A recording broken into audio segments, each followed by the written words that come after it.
part 7. As I mentioned earlier, that I will be posting the Arabic text, okay, in terms of striking women or women beating, as some people say, which is not actually women beating, it's the equivalent of a tap. Now, I just want you guys to note that this hadith, which says فَضْرِبُوهُنْ, right, this means strike them. And then it's followed up by, can you see I've highlighted it in pink, غَيْر مُبَرِّحْ, which means not severely, right?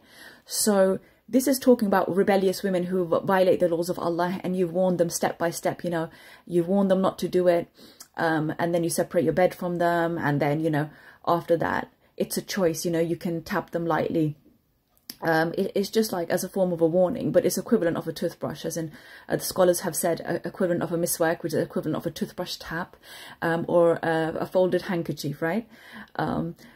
So it's nothing more, and there are many hadiths to support that. You can't even, you know, you can't even strike her face. If you can't strike her face, what makes you think you can do anything more than that, as in, you know, to harm her, to leave any bruises, anything like that. So it's important to note here that فَضْرِبُوهُنْ in the hadith here is the exact same version, exact same word, okay, of strike them, which says in the Quran in Surah 4, right, verse 34, but it's in there, it says وَضْرِبُوهُنْ. So in there it says strike them, but it says in brackets lightly, right? Like as in strike them lightly. And then that's why it's so important to study hadith, because if you go to this hadith, this mentions the exact same word, brother, the one that you couldn't find to, you were saying I can't find where it says tap lightly, etc., right?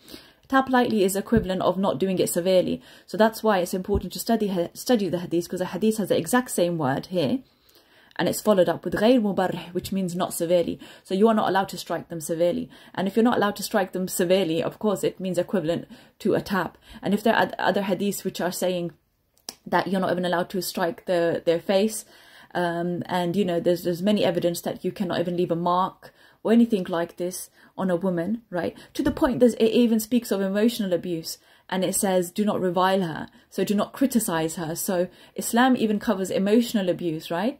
Mental abuse, that you're not even allowed to mentally abuse her or criticize her. So that's another thing that I will be covering, and that's a hadith I'll be posting separately.